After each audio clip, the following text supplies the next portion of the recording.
neste momento, quero convidá-los à leitura de Lucas capítulo 5, versículo 1 a 11. Vocês podem ficar de pé para a leitura hoje? Hoje eu quis ficar de pé, já que vocês ficaram sentados um tempão. Bom que vocês descansem um pouquinho. E não deu tempo de ir na academia hoje, né? Mas amanhã você vai, né?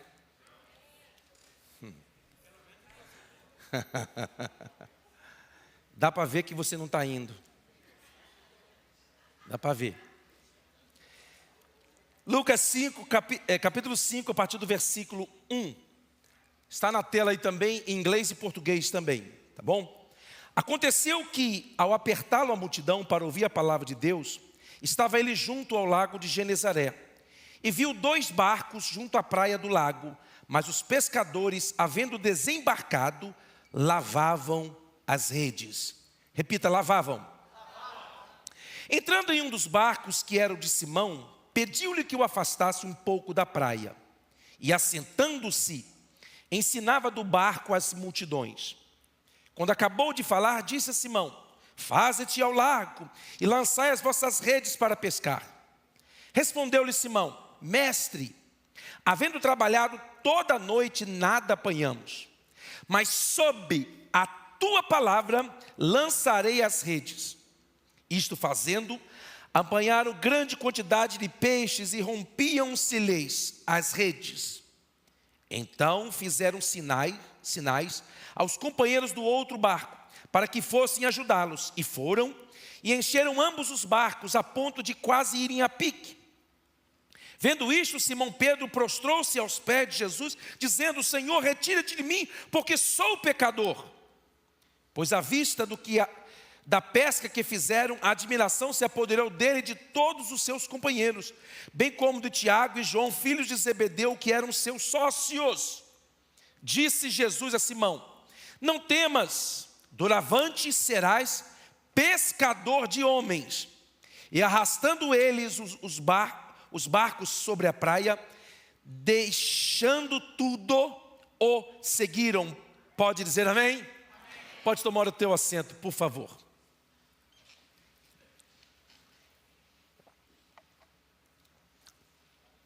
Eu quero dar um tema nesta manhã: da frustração ao propósito. Você pode repetir isso? De novo. Da frustração ao propósito. Eu fiquei frustrado agora com vocês. Agora. Vou dar mais uma chance. 1, 2, 3. Da frustração ao propósito. Está vendo como eu me motivei? Olha só que interessante.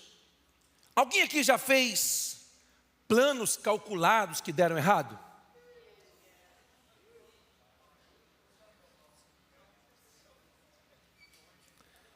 Você calculou, você planejou, você se organizou, você preparou a rede, no caso do texto.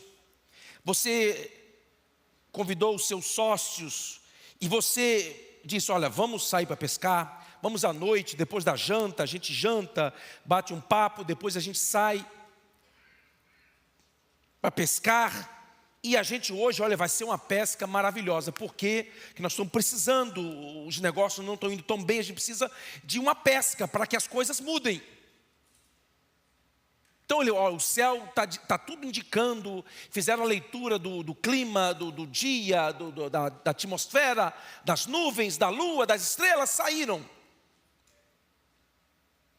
E a Bíblia diz que eles foram para o mar, passaram uma noite inteira jogando a rede e nada apanharam ou pescaram.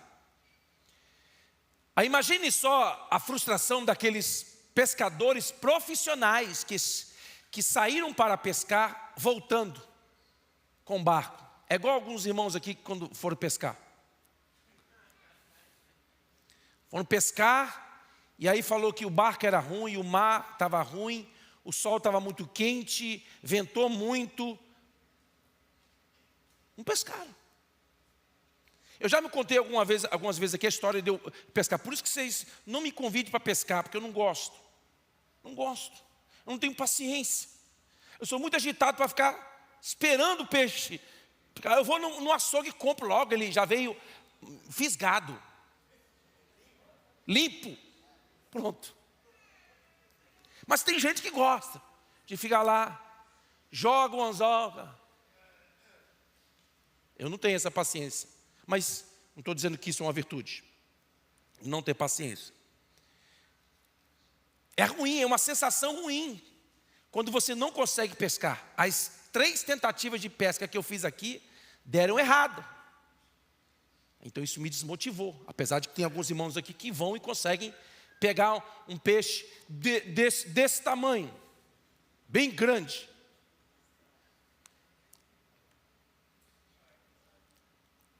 Alguns pensam que a vida cristã será livre das frustrações. Eles pensam que ser crente é só vitória. Eles cantam, eles dançam e declaram que é só vitória. Mas quando eles começam a viver a vida cristã, eles começam a lidar com frustrações, com planos, com coisas que você fez, calculou, orou, pediu a direção de Deus, buscou, achou que Deus estava te dirigindo, e quando você faz não dá certo, você fala, meu Deus!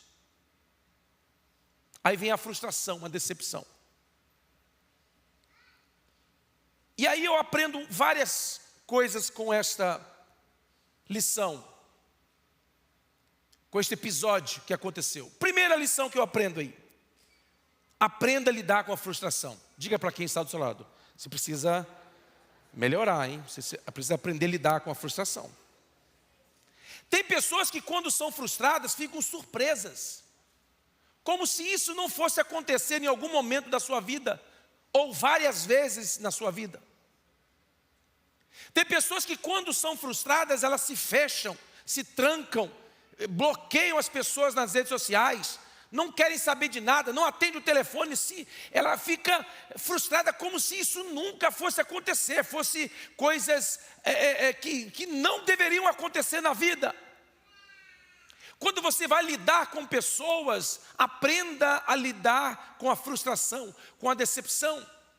Não fique surpreso demais. Aí eu vou ter que mudar de igreja. Por quê? Porque o irmão ali me decepcionou e agora eu vou ter que sair a outra igreja. Meu irmão, você vai ficar de igreja em igreja a vida inteira.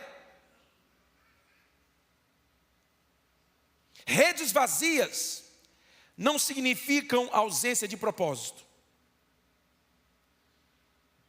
Às vezes a frustração vem na nossa vida e às vezes Deus permite.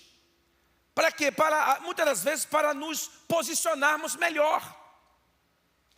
Para que nós possamos tomar uma atitude melhor. A Bíblia diz que eles foram pescar e nada apanharam. Quando eles voltaram, o que eles faziam? O que eles faziam com as redes? Lavavam. E aqui nós precisamos aprender que quando nós fizermos algo que não der certo, nós temos que lavar, nós temos que corrigir.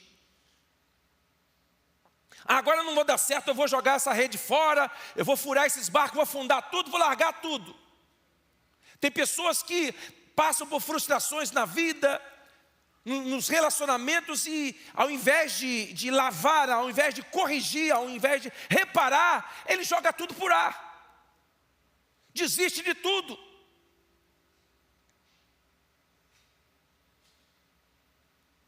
Deu um probleminha no casamento, vamos divorciar.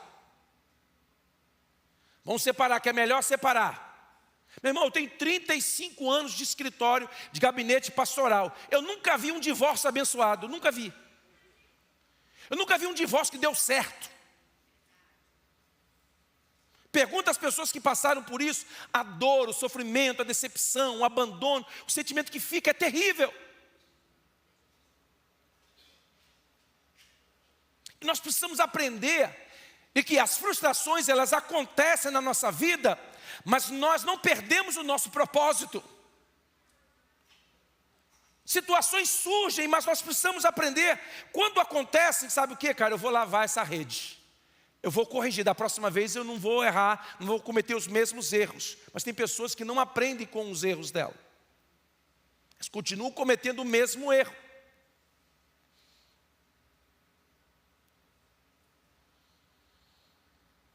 Nossas redes sempre precisarão de manutenção e ajustes. Sempre. Nós sempre vamos ter que estar aprendendo, crescendo. É por isso que eu fico imaginando um crente que para de estudar, de conhecer, de ler a Bíblia. Eu acho que esse crente... Não vou falar também. Porque a vida, ela traz surpresas, embates, problemas, situações, e você precisa saber lidar com isso. E a experiência anterior, ela serve para te fortalecer.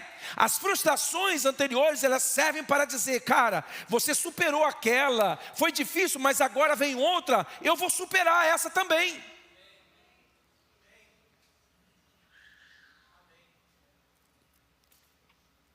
Mesmo depois de uma noite frustrante, Pedro continuou trabalhando. Por quê? Porque eles eram pescadores, eles tinham uma empresa. A Bíblia diz que eles tinham sócios. Então não é porque você intentou fazer algo que deu errado, que você não vai fazer mais, que você vai desistir. Eu tentei ser feliz, não consegui, agora nenhuma mulher presta, nenhum homem presta. Não, o que você escolheu é o que não prestava.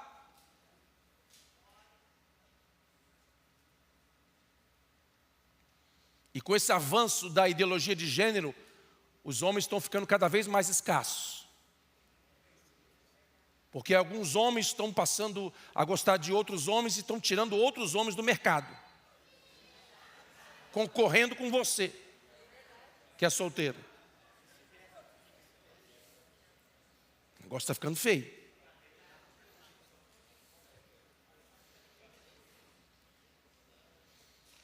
Então a primeira lição que eu aprendo aqui é o seguinte: eu preciso aprender a lidar com a frustração. Por quê? Porque eu vou enfrentar frustrações. Por que eu vou enfrentar frustrações? Porque eu estou vivo. Estou respirando, vou enfrentar frustrações. Nem sempre tudo vai acontecer do jeito que eu planejei. Nem sempre. Então eu preciso aprender a lidar com isso. Você planejou, depois de 5 anos, 10 anos de América, olha aí. Ô glória. Você planejou depois de 5 anos de América estar rico, não planejou? Você não queria estar cheio de dinheiro agora, não queria? Você não queria ter sua casa quitada agora? Você não queria, fala a verdade. Não já deu tempo para você quitar a sua casa? Não já deu tempo para você ter $1,5 milhão no banco? Mas não aconteceu. Tomara que tenha acontecido. Mas vamos dizer que talvez não aconteceu isso na sua vida. O que você vai fazer? Vai abandonar, vai deixar de lado a sua família, seus filhos, sua esposa, seu marido, seus filhos, porque você fez planos e não deu certo, aquilo que você intentou não aconteceu. Você vai ter que aprender a lidar com a frustração. Nem sempre o pastor vai falar para você tudo que você quer ouvir. Igual hoje eu falei coisas que você não queria, que você estava santificando aqui o púlpito como se fosse o lugar mais santo do mundo. Como que quem subisse aqui é melhor de quem trabalha aí. Mas isso é conceito humano. Número 2. Quem pratica a generosidade nunca perde. Você pode repetir isso? Eu sei que nem todos ouviram, vou repetir. Quem pratica a generosidade nunca perde. Eles chegaram, estavam lavando as redes. E a Bíblia diz que Jesus veio e quis ensinar a multidão, e a multidão começou a apertar. Aí Jesus pediu, viu 2 barcos, falou assim: esse é seu, Pedro? É. Posso usar o teu barco um pouquinho aqui? Pode, Jesus, pode usar aqui, estou lavando a rede aqui. Então, me empurra um pouquinho para a beirada, me deixa na beirada. Porque Jesus é inteligente. O que Jesus fazia? Ele usava a lei do eco, né? O vento vem do mar em direção à terra, certo? Aí ele sentava num barco, a multidão estava sentada em forma de arena. Olha, Jesus vendo sonoplastia, está vendo, James? Jesus vendo, usando o vento, e aí ele pregava sentado, porque naquela época um mestre, um rabino, ele não pregava em pé igual eu, igual os pregadores da atualidade. Ele pregava sentado. Quem ficava em pé é o público. Já pensou chegar aqui num domingo? Vocês, todo mundo em pé e eu sentado aqui no púlpito, com a caneca d'água pregando. Mas era assim que acontecia nos tempos bíblicos. O rabino sentava-se para ensinar. Então ele sentado, o barco de lado, ele sentado numa cadeira, o vento assoprando e ele pregando. Sonoplastia, tudo acontecendo, todo mundo ouvindo a viva voz o que ele estava falando, sem microfone. Ele pega o barco de Simão. Aí Simão falou, não pode usar. E olha só interessante, quem pratica a generosidade nunca perde. O mesmo homem que cedeu o barco foi quem recebeu a palavra de Jesus para voltar ao mar. Aqui não é barganha com Deus que você precisa fazer, você não precisa ficar barganhando, dá 100, ganha 1000, não é isso que eu estou falando. O que eu estou dizendo é o seguinte, todas as vezes que você semear no reino de Deus, Deus se torna responsável em te retribuir.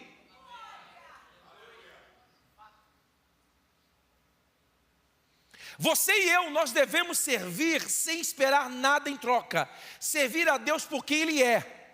Mas a natureza de Deus não permite receber algo, fruto da generosidade, e não retribuir. A natureza de Deus, Ele é assim. É como você dá um presente para uma pessoa que é próspera, uma pessoa que é abençoada. Você chega e dá um presente significativo, algo que tenha valor emocional, também financeiro. Você dá um presente, a pessoa pega aquele presente e fala, uau, que valor, que cuidado.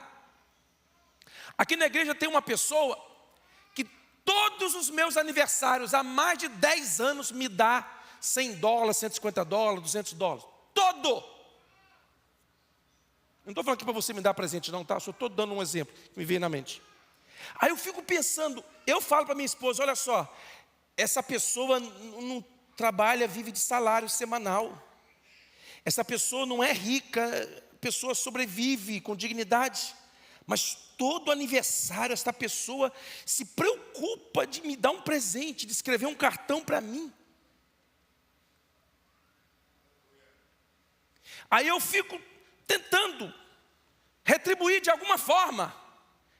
Se essa pessoa me pedir dinheiro emprestado, vai ser a única pessoa da igreja que eu vou emprestar dinheiro. Porque eu não empresto dinheiro para ninguém. Não adianta me pedir, pastor, estou precisando falar com você, hein? Sabe que não, Arão não. Pastor da igreja, eu não faço transações financeiras com ninguém da igreja. Eu tenho 2 pessoas aqui na igreja que eu já pedi dinheiro emprestado, também já emprestei, que é o pastor André e o pastor Júnior. Não, André? Me ajudou, que é amigo, irmão. E se eu peguei dinheiro com você e não paguei, me lembre, porque eu já esqueci. Pastor, eu te emprestei $20 5 anos atrás. Meu irmão, $20, você não empresta para um amigo, você dá. Mas eu não vou te dar também não. É brincadeira.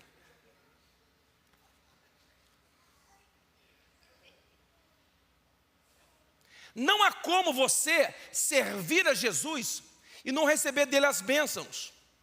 E eu, como pastor, não preciso fazer aqui barganha e promessas financeiras, não precisa. Você precisa ser consciente. Olha só o que aconteceu esses dias atrás. Veio um grupo de pastores do Brasil, uns 20 pastores do Brasil, fazer um tour aqui na Flórida e em outros estados, em igrejas americanas bem estruturadas, bem organizadas. E aí nós fomos numa igreja americana aqui. E aí os pastores perguntaram, pastor, como é que ele fez isso, como é que ele fazia aquilo, para a gente aprender, porque a gente precisa se inspirar. Eu, quando viajo e vou a outras igrejas, eu vou lá e pego as ideias boas e trago para cá, faço uma adaptação e digo que foi eu que fiz. Porque eu adaptei, então fui eu. Porque você precisa se inspirar. Tem gente que se intimida com o sucesso dos outros. Se você vê alguém na sua área fazendo algo melhor, você fala, cara, que maravilha, parabéns pelo seu trabalho. Cara, eu quero aprender algumas coisas com você, porque eu quero também fazer. E a pessoa que tem, ele não se sente intimidado com alguém. Por quê? Você nunca será criticado por alguém maior do que você. Você nunca será criticado por alguém maior que você. A crítica sempre virá de baixo.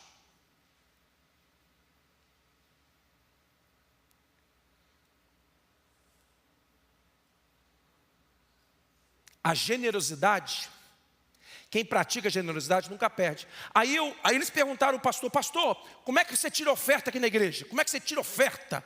Como é que é o momento da oferta, pastor? Aí ele disse, não tem. Não tem? Mas como é que não tem? Aí ele disse algo que eu mudei o sistema de oferta aqui na igreja, depois que eu fui lá. Ele disse assim, sabe quem fala muito de dinheiro? Quem não tem. Quem não tem, o assunto dele é dinheiro.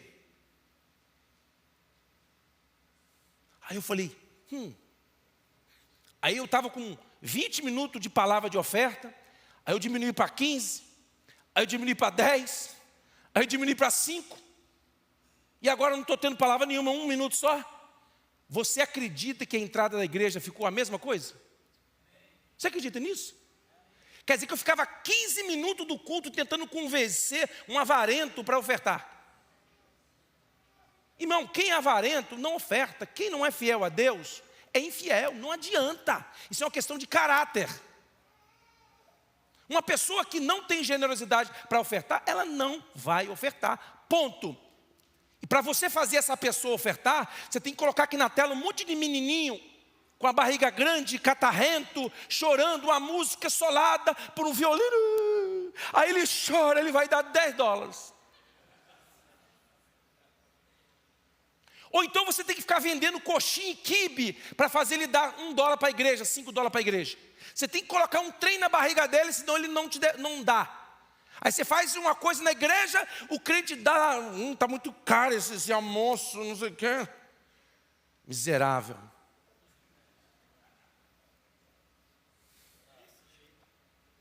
Porque quem é generoso, porque é uma questão de caráter. Fala para quem está falando, ai.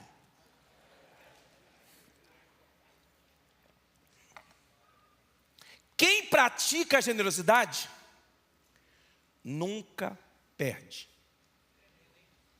Sabe por quê?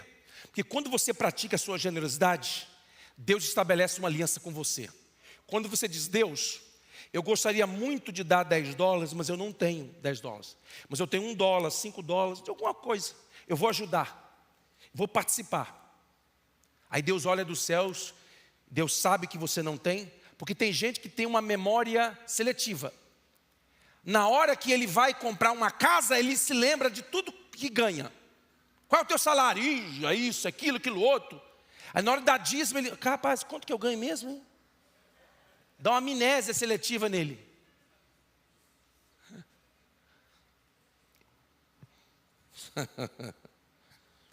A generosidade, no mundo espiritual, ela é como uma chave que abre portas de milagres. Quando você aciona a generosidade, você clica, você aciona milagres na sua vida. Eu fiz prova disso a minha vida inteira. E eu poderia dar inúmeros testemunhos aqui. Mas eu não vou me deter mais nesse ponto, senão você vai acabar ficando triste. O que também eu não me importo também. Número 3. Isolamento não é um bom sinal. Isolamento não é um bom sinal. Sabe o que aconteceu? Quando Pedro e os seus sócios saíram para pescar, e eles voltavam com um barco cheio, o que eles fizeram? Pedir ajuda. Meu irmão, peça ajuda. Se você não está conseguindo organizar a sua empresa, converse com os empresários da igreja que são bem-sucedidos. Pega os conselhos dele e diz, cara, eu estou fazendo isso aqui, não está dando certo. O que você fez? Como é que você fez? Me ensina aí, eu posso passar um dia na sua empresa, sharing, vendo vocês trabalhar para saber como que funciona? Peça ajuda. Você não sabe? Peça ajuda.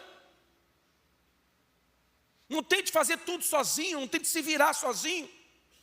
Não fique isolado. Toda pessoa que vive isolada, ela é doente. Ela tem problemas. Não é normal. Nós somos criados por Deus para vivermos juntos. O ser humano, por natureza, é um ser gregário. Ele precisa viver em sociedade, em companhia. Toda pessoa isolada não está bem.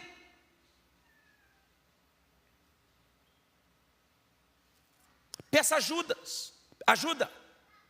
Me ajuda nisso aqui, irmão. Me ajuda nisso aqui. Eu preciso, olha, eu estou planejando fazer isso, aquilo, aquilo outro. O que você acha? Você acha que eu devo fazer isso? O que você acha? Você acha que eu devo fazer ou não? Você acha que eu devo comprar isso aqui? Você acha que eu devo investir isso aqui? Você acha? O que você pensa? Me dá a sua opinião. E uma opinião não custa nada.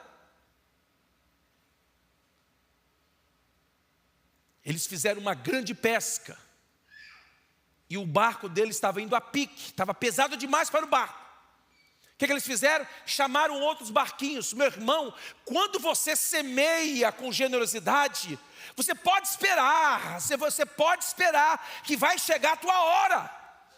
E quando Deus te abençoar, não se esqueça dos outros. Tem gente que foi chamado para ser pobre a vida inteira. Porque a riqueza, se você não sabe, é um chamado. Tem gente que não pode ser rico, porque é só ficar rico, começa a empinar o nariz. Não vou mais no culto porque vou jogar golfe no domingo de manhã. Aí não posso ir. Na semana que vem eu não posso, tem outro torneio de golfe, eu vou jogar golfe lá no Doral, Trump Doral, no campo de golfe do Trump. Ele não pode ser abençoado. Aí às vezes Deus, por misericórdia, mantém ele na corda curta, sempre na prova, sempre no limite. Para quê? Por quê? Porque senão ele se desvia, ele se perde. Ele não sabe administrar a riqueza, os bens que Deus dá. Ele começa a tratar mal os outros, começa a olhar de cima, começa a desrespeitar os outros. Aí Deus, o que Deus faz? Não abençoa por causa do coração. Quem tem um coração preparado para ser rico, nem levanta a mão, você não tem nem coragem de levantar a mão. Já se acostumou com a pobreza. Mas é uma escolha sua, fique assim. Ou então você pode falar assim: eu não quero, não, dá para o pastor, porque eu sou muito orgulhoso. O pastor é humilde, dá para ele. Pode orar assim também, que eu aceito esse tipo de oração. Isolamento não é um bom sinal. O que Deus quer fazer na sua vida, Ele quer que seja uma bênção para aqueles que estão ao seu redor. No mínimo, as pessoas que estão ao seu redor. Eles fizeram uma pesca e o barco deles não era suficiente para o tamanho da pesca. Pedro emprestou o barco, não deu, emprestou o barco para Jesus. E agora o seu barco que serviu para Jesus pregar uma mensagem, agora estava carregado de peixes durante o dia. Meu irmão, os pescadores sabem que o melhor horário para pescar é à noite. Mas por causa da palavra de Jesus, Jesus mudou a natureza das coisas. Porque quando Deus recebe de uma pessoa a verdadeira, a sincera generosidade, não há limites para aquilo que Ele quer fazer, para aquilo que Ele vai fazer. E quando Ele abençoa uma pessoa, Ele te abençoa para você ser uma bênção. Deus disse para Abraão: Abraão, vou te abençoar. Aí, ok, Deus, thank you so much. Deus, Abraão, eu vou te abençoar mais. Senhor, muito obrigado, já está bom, Deus, chega, Deus, está bom demais. 4 carros, Deus, eu só dirijo um de cada vez, não dá, Deus, chega. Aí Deus disse: não, vou abençoar mais. Vou abençoar mais. A Bíblia diz que Deus abençoou Abraão grandissimamente. Aí você fala assim: para que Deus abençoou um cara que já era rico? Sabe para quê? Deus disse: Abraão, vou te abençoar para que você seja uma bênção. Sabe quando Deus quer te abençoar? Não é somente para você desfrutar da bênção, é para que você seja uma bênção na vida do seu irmão. Diga glória a Deus. Último lugar. Você só estará pronto para cumprir o seu propósito quando estiver disposto a renunciar tudo. A Bíblia diz que quando os discípulos pegaram aqueles peixes, arrastaram para a praia, trouxeram um barco. Eles viram aquilo, Pedro disse: Senhor, isso é milagre. Eu estava no mar até agora de manhã, não pescamos nada, e agora isso é milagre. A Bíblia diz que eles, vou ler o texto para você.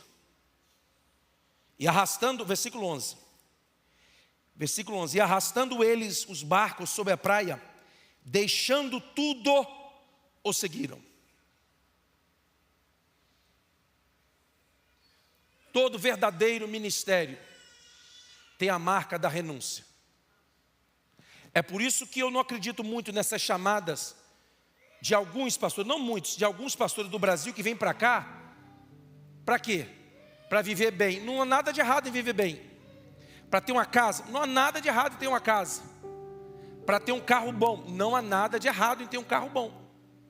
Para comer uma vez, 2 vezes por semana no restaurante, não há nada de errado nisso. O problema é quando isso se torna uma proposta em vez de um propósito. Eu vou pastorear aí por quê? Porque vou morar perto do Mickey. E é um tanto de igrejas sendo abertas aqui, e muitas são de homens de Deus e mulheres de Deus. Muitas são coisas boas, mas também tem um monte de igrejas que são de oportunistas, que querem se valer da consciência religiosa das pessoas. É por isso que eles chegam numa igreja, formam um grupo de amizade, e depois saem e levam um grupo da igreja e formam outras. Igrejas que se formam com divisões nunca irão parar de dividir.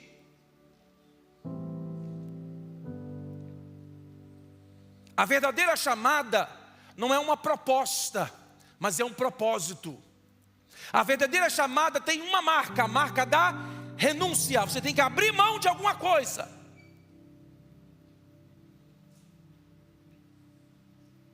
A Bíblia diz, o texto diz que eles deixaram tudo. E Jesus nos ensina que a vida cristã é marcada pela renúncia. Você quer seguir a Jesus? Negue-se a si mesmo. Tome a sua cruz e siga.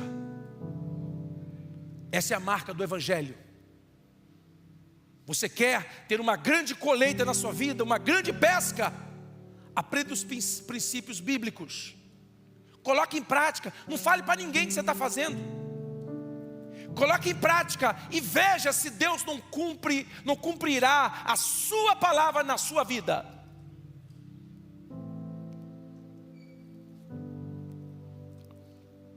Eu concluo dizendo o seguinte: não adianta você ter o último smartphone com as melhores e mais caras aplicações ou aplicativos, se você não estiver conectado.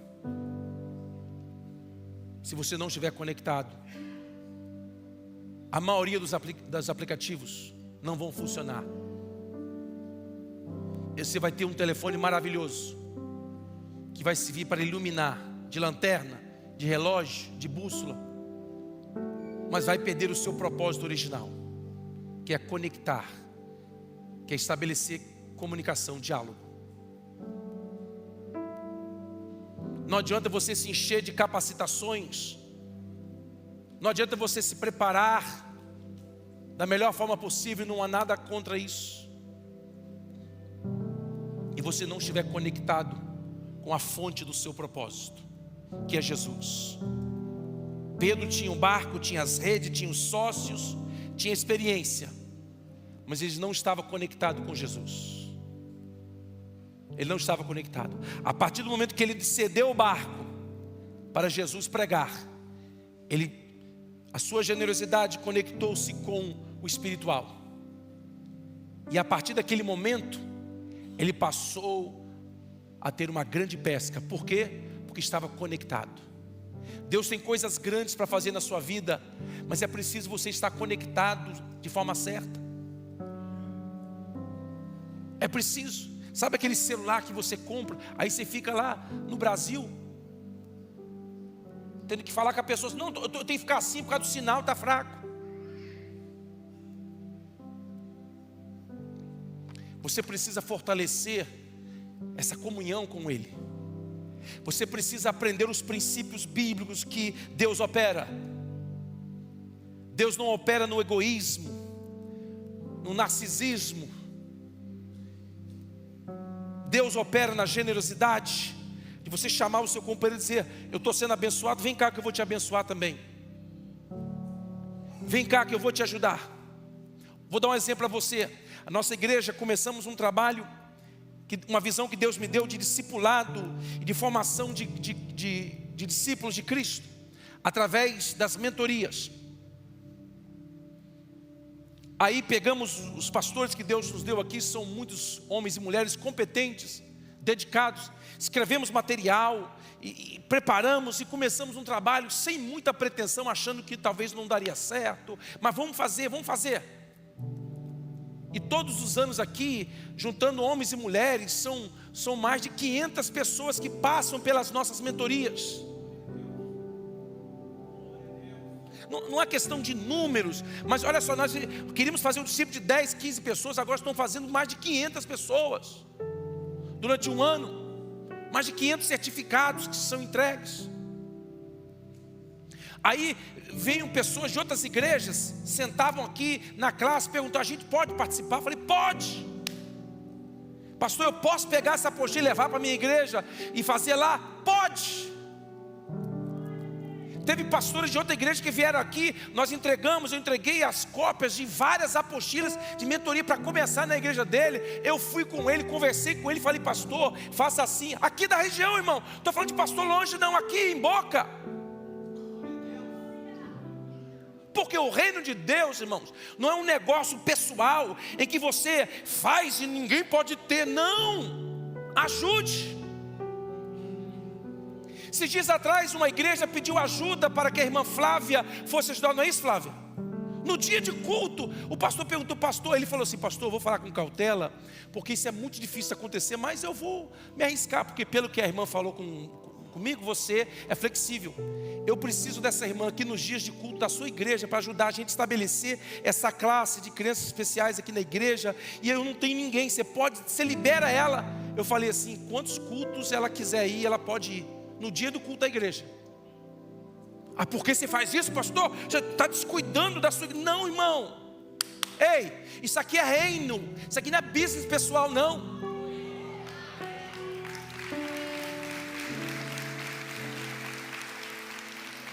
E eu não estou falando isso para nos vangloriar, irmãos, porque eu vou nessas igrejas e aprendo muito também. Eu vou nas igrejas dos pastores aqui, eu pego os envelopes deles, os cartãozinhos que eles fazem, eu copio tudo. E falo que fui eu ainda. A nossa igreja aqui de vez em quando paga aluguel, não é isso, Júnior? Júnior está por aí. Paga aluguel de outras igrejas, de pastores, nós fazemos compras, pagamos conta de telefone. Teve um pastor da Assembleia de Deus aqui que estava precisando de ajuda, num aperto, a esposa doente no hospital, tratando de câncer, e não tinha onde tirar dinheiro, ia ser despejado. A igreja foi lá e pagou os aluguéis dele. Mas não é da sua igreja, não tem problema. Porque quando Deus nos abençoa, é para que nós sejamos uma bênção para o nosso irmão.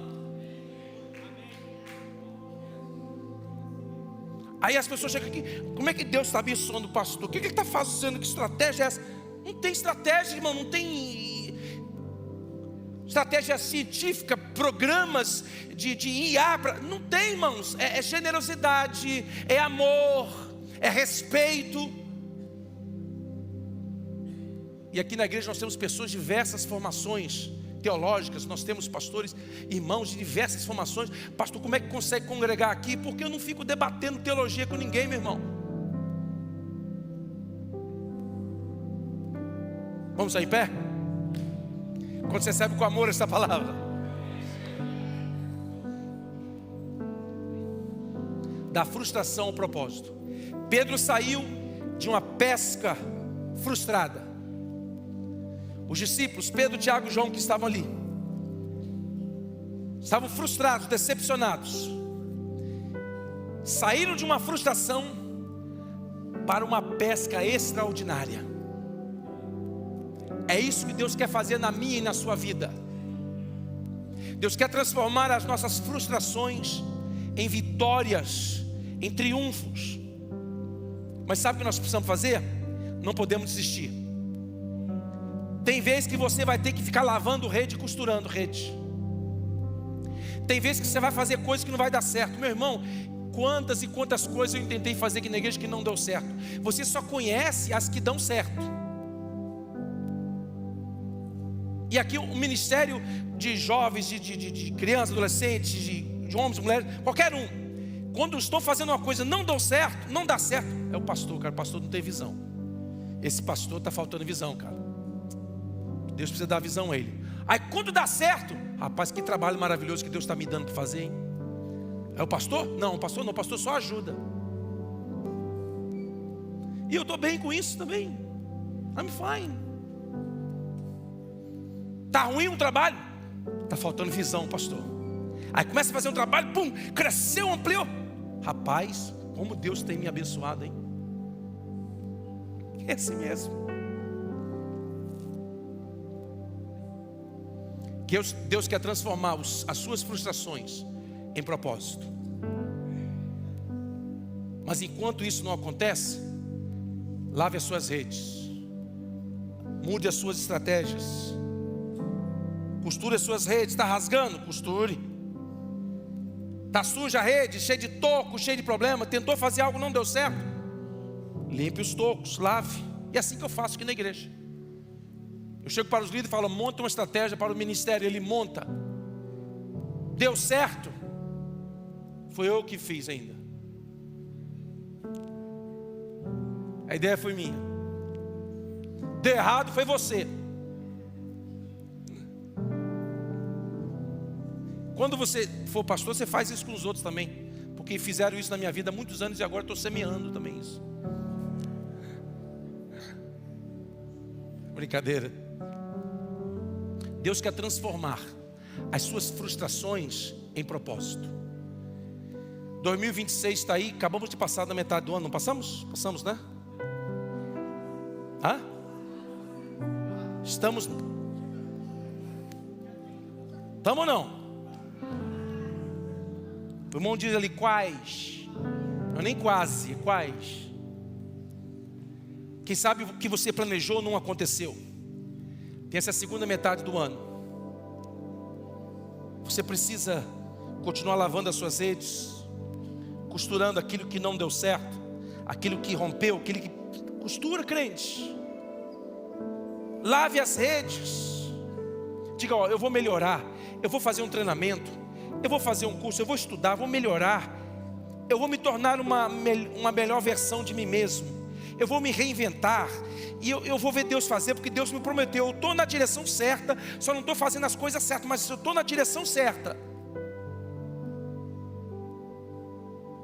E quando você tem este propósito no coração, você não está ali para agradar homens, A, B ou C. Você está ali para agradar a Deus. E você diz, Deus, olha aqui, está a minha semente de generosidade. Está aqui, Senhor. E generosidade, tem pessoa que pensa só em dinheiro. Não é dinheiro. Generosidade é a forma amável de você tratar o seu irmão. Sabia que isso é generosidade? Você abraçar o seu irmão, beijar o seu irmão, você cuidar do seu irmão. O homem aí só beija homem, ou então a esposa. Parar desse negócio de ficar homem beijando irmã. Quando eu falo de beijar o seu irmão, já corto logo. A não ser que você queira fazer e seu marido permita. Na minha não, hein? E na sua? Também não? Ah, então tá bom. Pertinho de mão, longe, né, pastor André? Assim, ó. Ainda mais a gente que casa. O crente, eles casam com a mulher bonita, né? O crente normalmente é esperto. Aí, para o Senhor, assim, 1,5 metro de distância. É brincadeira, irmãos. Eu falo umas verdades brincando, mas é assim mesmo. Deus quer transformar a sua frustração em propósito. Então não desista. Nova metade do ano. Acredite. Creia. Seja generoso. Não se isole, não fique isolado. Não fique num canto. Se misture. Está aí a mentoria dos homens ali, eu vi a mesa que eles prepararam. Se envolva, meu irmão. Participe das mentorias. A mentoria das mulheres já começou? Vai começar. Se envolva, irmã. Ah, não, eu estou esperando vir até mim. Ó, você não é Jesus. Jesus que disse, vinde a mim. Não, você não é Jesus não. Vai atrás.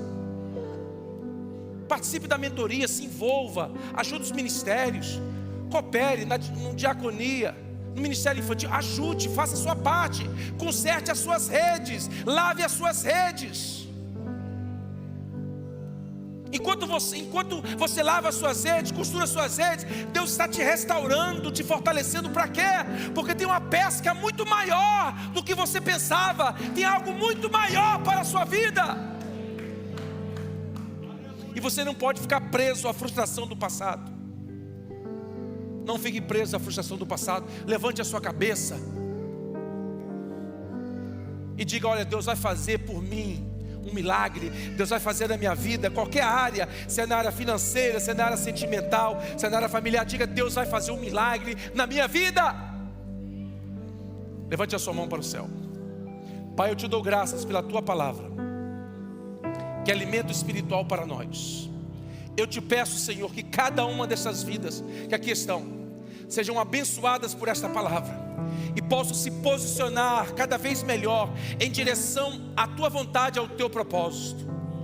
Que cada um de nós possamos entender a tua vontade e possamos, Senhor, no nosso dia a dia cumprir aquilo que o Senhor tem nos chamado para fazer. Pai, em nome de Jesus Cristo, que nessa segunda metade do ano essas vidas possam colher uma grande pesca. Que o Senhor possa fazer, em nome de Jesus Cristo, um grande milagre nessas vidas. Que essas vidas possam testemunhar a tua fidelidade, a tua grandeza, a tua bondade. Senhor, eu te agradeço por cada uma dessas vidas. Em nome de Jesus. Quantos podem aplaudir ao Senhor?